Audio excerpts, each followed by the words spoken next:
Social media में एक नया वार प्रारंभ होने जा रहा है। इनके कालखंड में क्या होता था, कैसे माफिया बेधड़क अराजकता फैलाते थे, गुंडागर्दी फैलाते थे, वे सभी दृश्य निकालने पड़ेंगे, पेपर की कटिंग निकालनी पड़ेगी, उस समय के दृष्टांत निकालने पड़ेंगे।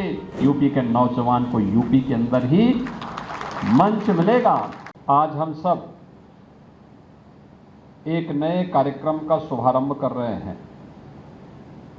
गोरखपुर महानगर में युवा संवाद का कार्यक्रम,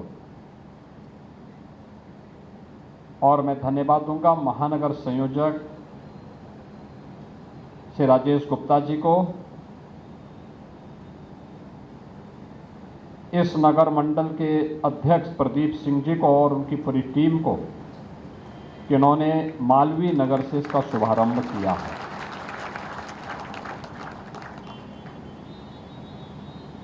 हमने संगठनात्मक जिससे कार्यक्रम तो हम लगातार करते हैं,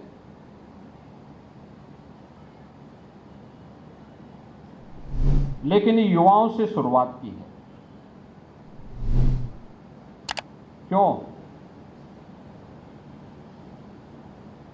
डॉक्टर धर्मेंद्र सिंह जी ने कुछ इशारा आपकी ओर किया भी। स्वामी विवेकानंद जी ने एक बात कही थी।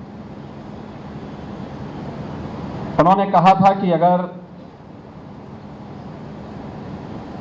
मुझे 100 ऊर्जावान युवा मिल जाए तो मैं भारत के भाग्य को बदल दूंगा। स्वामी विवेकानंद जी की ये बात भारत के ऊर्जावान युवाओं पर आज भी अक्षरशः सही बैठती है। यानी युवा ऊर्जा ये देश की ऊर्जा होती है। आप सबके सामने उदाहरण है।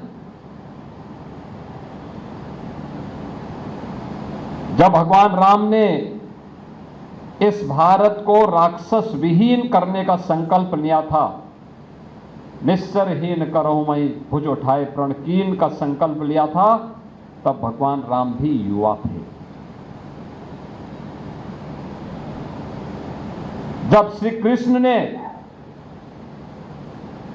संकल्प लिया था परित्राणाय साधूनाम विनाशाय च दुष्कृताम, तब श्री कृष्ण भी युवा ही थे।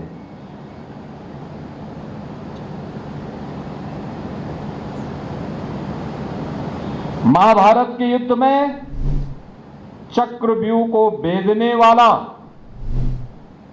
जो युवा था वीर अभिमन्यु, वह मात्र 16 वर्ष का था।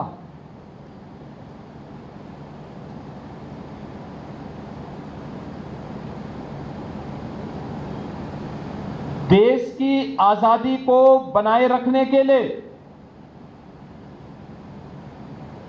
जिन जिन वीर योद्धाओं ने अपना योगदान दिया है, महाराणा प्रताप, छत्रपति शिवाजी महाराज, गुरु गोविंद सिंह जी महाराज, ये सभी युवा थे।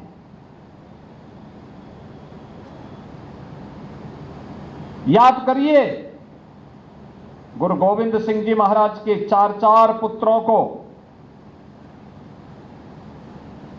औरंगजेब के सेना और उसके सेनापति के द्वारा अत्याचार किया जा रहा था। क्या उम्र थी उन 4 पुत्रों की? एक की उम्र 5 वर्ष, एक की 7 वर्ष, एक की 11 वर्ष, एक की 13 वर्ष।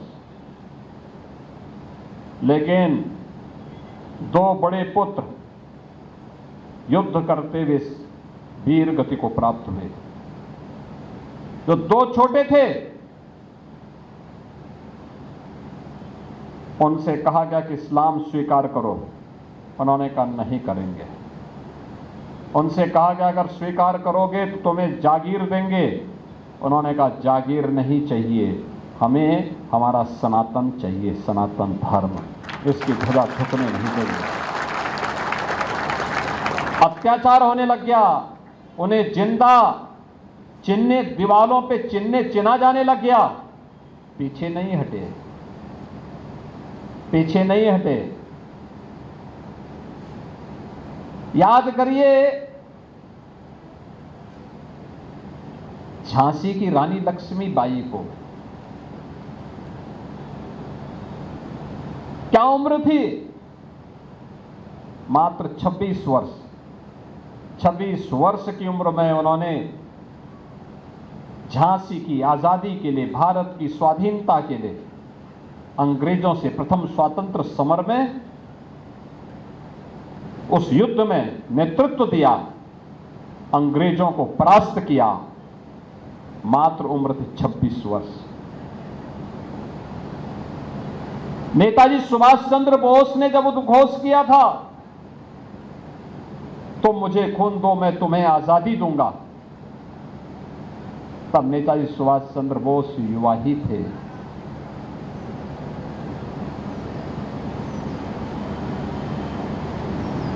वीर सावरकर को जब 2 आजन्म कारावास की सजा हुई थी, तब वीर सावरकर की उम्र मात्र 28 वर्ष थी। भारत के अंदर ये युवा शक्ति हमेशा से ये युवा शक्ति सत्य के साथ, सनातन के साथ, सकारात्मक ऊर्जा के साथ रहा है। और दुनिया में भारत, और भारत में उत्तर प्रदेश इस देश से सौभाग्यशाली है कि हमारे पास जो भारत की सबसे युवा ऊर्जा उत्तर प्रदेश के पास है। उत्तर प्रदेश के बारे में कहते हैं कि यहां पे 56 से 60% आबादी ऐसी है जो युवा है।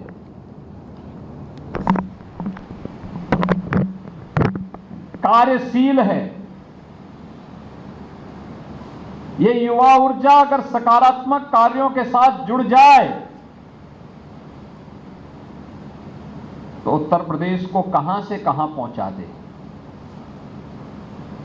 17 के पहले हम भी यही सोचते थे, और उसके परिणाम कैसे आते हैं, मैं आज उसी पर आपका ध्यान आकर्षित भी करूंगा।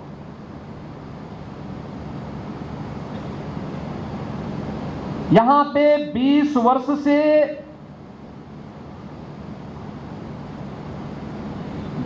कम के जितने भी युवा हैं, जो फर्स्ट टाइमर वोटर होंगे,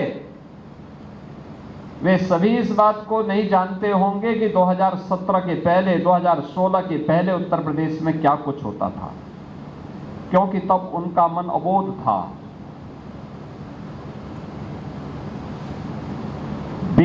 25-20 वर्ष से ऊपर के 25-30 वर्ष के होंगे, उनको थोड़ा बहुत जानकारी होगी,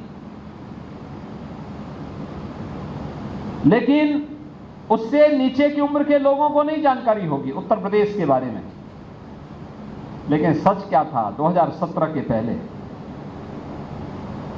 उत्तर प्रदेश में व्यापक दंगे होते थे, हर तीसरे दिन दंगा होता था। पर्व और त्योहार आने के पहले लोगों के मन में आशंका खड़ी हो जाती थी। गुंडागिर्दी चरम पर रहती थी।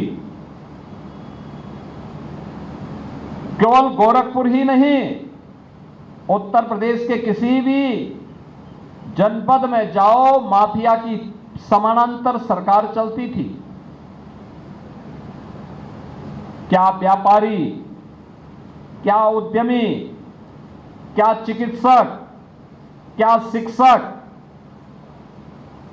क्या गरीब, क्या साहूकार, ये सब गुंडा टैक्स देते थे। सबको गुंडा टैक्स देना होता था। गोरखपुर में और हर जनपद में अपहरण होते थे, फिरौती वसूली जाती थी।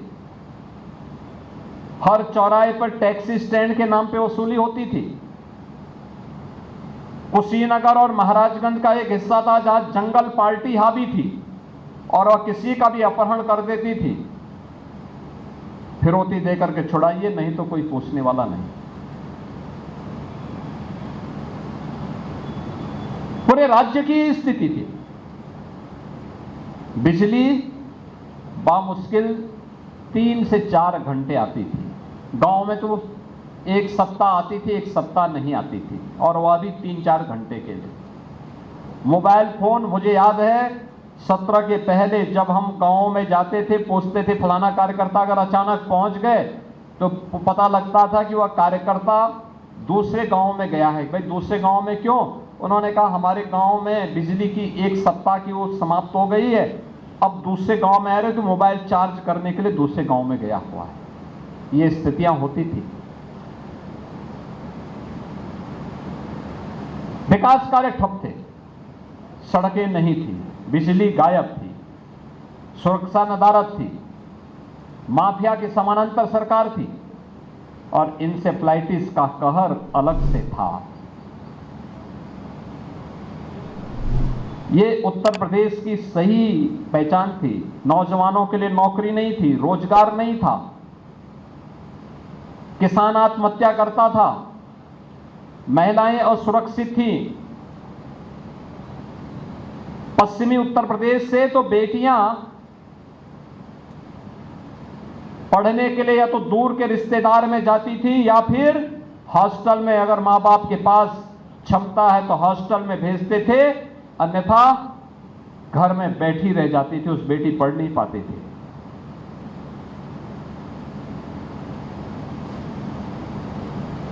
पर्व और त्योहार के पहले लोगों के मन में आशंका होने लगती थी कि पता नहीं कहां दंगा हो जाए और टारगेट करके हिंदुओं को अभियुक्त बना दिया जाएगा, जेल बंद कर दिया जाएगा।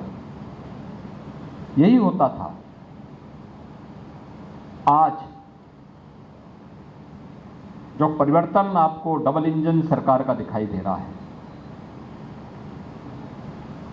परिवर्तन किस रूप में होता है?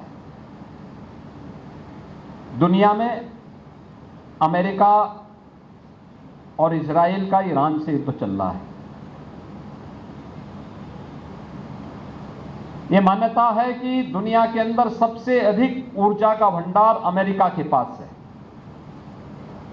अमेरिका दुनिया की एक सुपर पावर भी कही जाती है, लेकिन युद्ध के पहले और युद्ध के बाद अमेरिका में डीजल और पेट्रोलियम पदार्थों के दाम 4 गुना बढ़े हैं।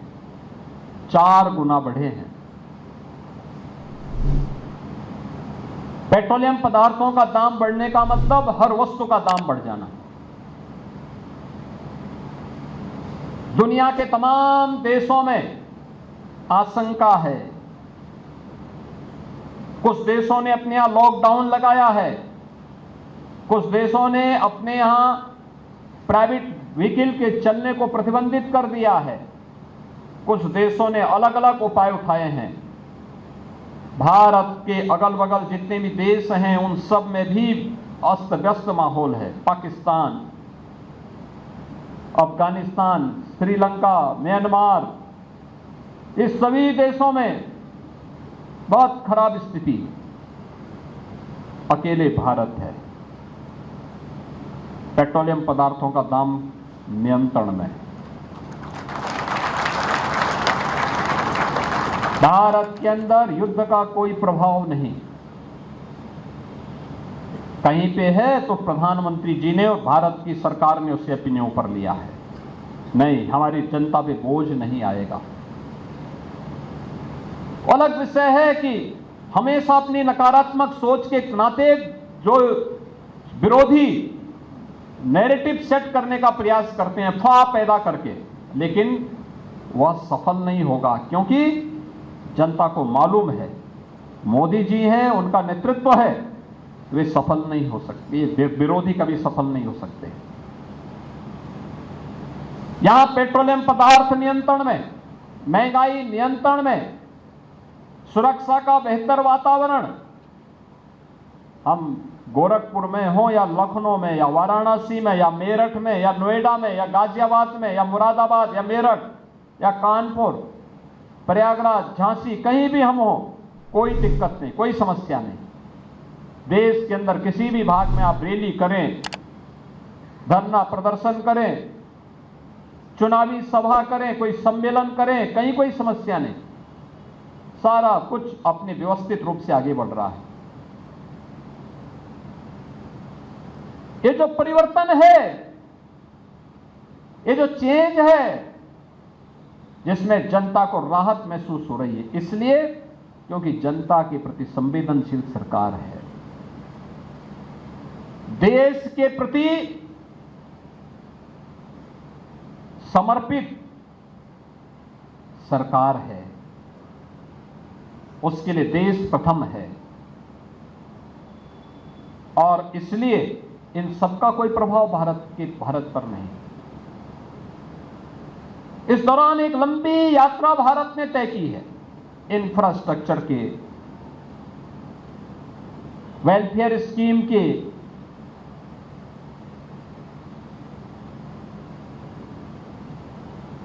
हर तबके के लिए योजनाएं शुरू की।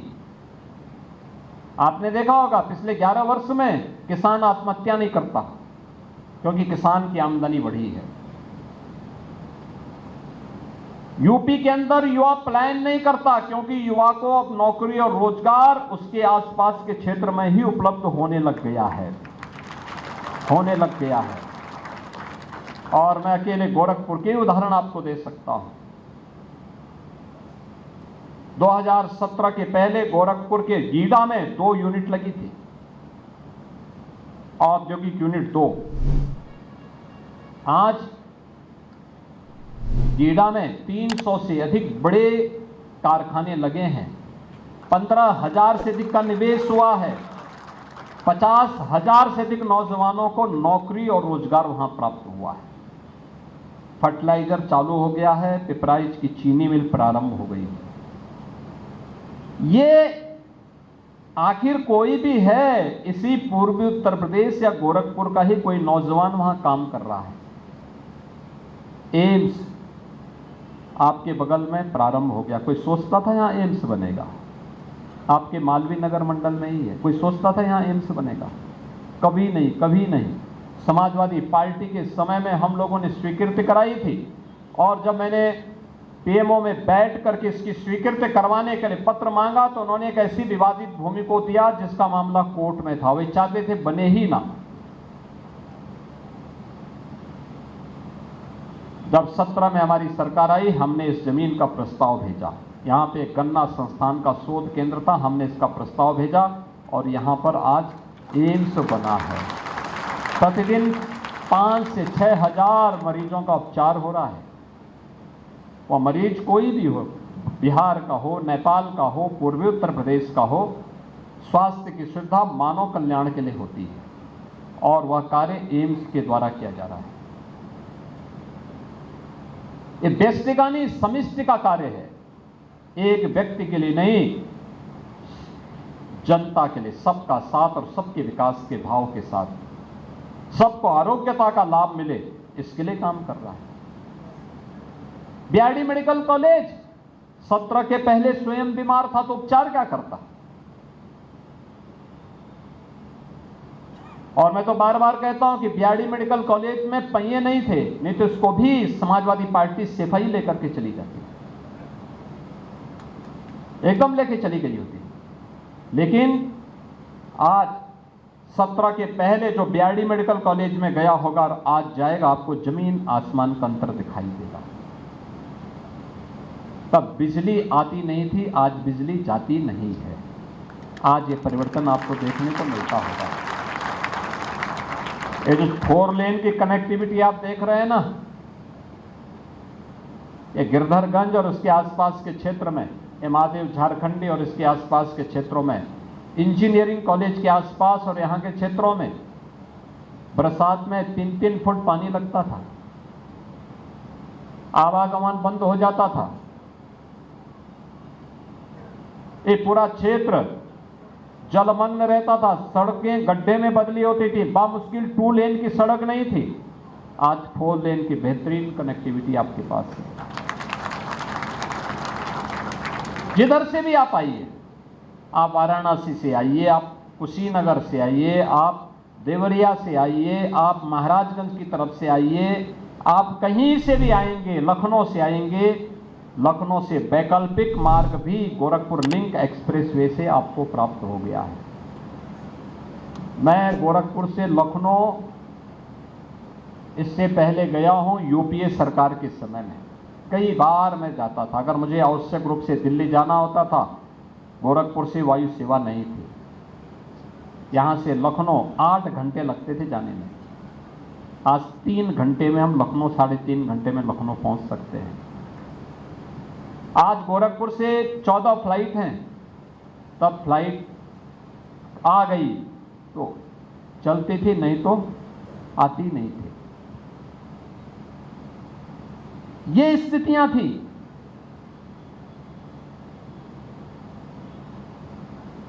गांव हो या शहर, अव्यवस्था थी,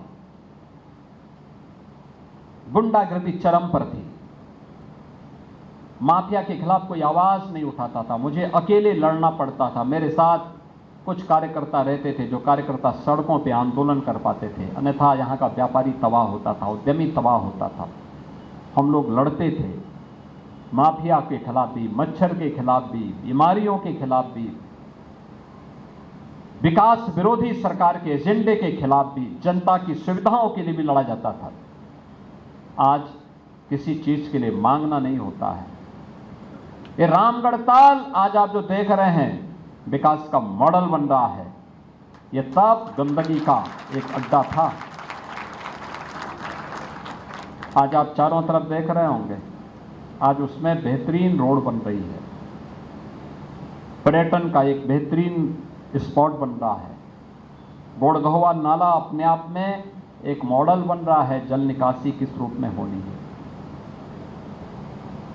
विकास का ये मॉडल अब स्वास्थ्य का केंद्र तो बना ही है, शिक्षा का भी एक आधुनिक केंद्र बन रहा है। 4 विश्वविद्यालय वर्तमान में कार्य हो रहे हैं। और अभी गोरखपुर में इसी 15 को भारत के सबसे बड़े उद्योगपति में से एक टाटा सन्स के चेयरमैन श्री एन चंद्रशेखरन भी यहाँ गोरखपुर में आ रहे हैं। गोरखपुर का पूर्वी उत्तर प्रदेश का पहला सेंटर ऑफ एक्सीलेंस, यानी जिसमें आज की अत्याधुनिक टेक्नोलॉजी जिसके साथ जुड़ी हुई है, उसमें आर्टिफिशियल इंटेलिजेंस, रोबोटिक का, ड्रोन का, स्पेस टेक्नोलॉजी का, 3D प्रिंटिंग का, इन सभी के ट्रेनिंग पूर्वी उत्तर प्रदेश के नौजवानों को देने का एक लक्ष्य रखा हम लोगों ने। 1 करोड़ युवा को ट्रेनिंग के साथ जोड़ने के कार्यक्रम को हम आगे बढ़ा रहे हैं। ये युवा जो भी ट्रेनिंग लेगा, उसके लिए मार्केट में जॉब की कमी नहीं, जॉब ही जॉब, नौकरी ही नौकरी। आज आप देखते होंगे उत्तर प्रदेश में नौकरी निकलती है तो उसकी कोई बोली नहीं लगाता। 9 लाख युवाओं को हमने सरकारी नौकरी दी है। ये 9 लाख युवाओं को क्या सरकारी नौकरी सपा की सरकार में मिल पाती थी क्या? नहीं मिल पाती, नहीं मिल पाती, क्योंकि नियत साफ नहीं थी। पैसे के बगैर कोई काम नहीं होता था, पूरा सिस्टम भ्रष्टाचार की आगोश में था, नहीं संभव था।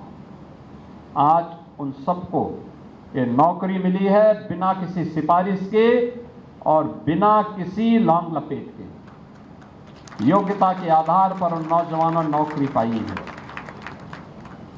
9 लाख युवा, उत्तर प्रदेश का 9 लाख युवा यूपी के विकास में आज कैसे कार्य कर रहा है, उदाहरण देखना है। जब यह सरकार आई थी तब उत्तर प्रदेश की अर्थव्यवस्था थी मात्र 13.25 लाख करोड़ की, और इन 9 वर्षों में हमने इसको पहुंचाया है 36 लाख करोड़ रुपए तक, लगभग 3 गुना पहुंचाने में सफल हुए हैं। प्रति व्यक्ति आय उत्तर प्रदेश की, प्रति व्यक्ति आय उत्तर प्रदेश की तब थी 43,000, और आज है 1,20,000 रुपये। ये चेंज है, ये परिवर्तन है। सूक्ष्म लघु मध्यम उद्यम में 3 करोड़ से अधिक लोगों को उत्तर प्रदेश के अंदर रोजगार मिला है और लगभग 65 लाख नौजवानों को सुरक्षा का बेहतरीन वातावरण, जिसे आप कानून का राज कहते हैं, उस कानून के राज का परिणाम क्या है? निवेश हुआ है। और जो निवेश हुआ है, उस निवेश के कारण नौजवानों को यहां नौकरी मिली है। अब 1 डिस्ट्रिक्ट 1 माफिया नहीं है, अब 1 डिस्ट्रिक्ट 1 प्रोडक्ट है, 1 डिस्ट्रिक्ट 1 मेडिकल कॉलेज है। ये 1 डिस्ट्रिक्ट 1 मेडिकल कॉलेज या 1 डिस्ट्रिक्ट 1 प्रोडक्ट या 1 डिस्ट्रिक्ट 1 कुजीन, ये आज उत्तर प्रदेश की पहचान बन रही है और भारत की ब्रांड बन रही है। ये नई पहचान है और ये तब हो पा रहा है जब डबल इंजन की सरकार डबल स्पीड से चलती है। एक जैसी सरकारें जब होती हैं तो कोई मतभिन्नता नहीं होती। प्रस्ताव गया, प्रस्ताव के बारे में सही जानकारी दी, प्रस्ताव वहां से अप्रूव हुआ, लागू कर दिया। आपने देखा होगा अभी 28 मार्च को प्रधानमंत्री जी ने देश की नहीं, एशिया के सबसे बड़े एयरपोर्ट जेवर एयरपोर्ट का उद्घाटन किया है। ये यूपी में बनाया है उत्तर प्रदेश सरकार ने। क्या 17 के पहले कोई कल्पना करता था कि यूपी में ये बनेगा? 17 के पहले कोई कल्पना करता था कि उत्तर प्रदेश में फिल्म सिटी बनेगी? बोनी कपूर कल आए थे मुझे मिलने के लिए। उन्होंने कहा 24 अप्रैल को आप थोड़ा समय दे देते तो हम इसका शिलान्यास करवाते फिल्म सिटी का। मैंने कहा मैं थोड़ा समय देख लूं क्योंकि चुनाव में कार्यक्रम लगे हुए हैं। आप सोचो, यूपी में अगर फिल्म सिटी होती तो रवि किशन को मुंबई भटकना नहीं पड़ता।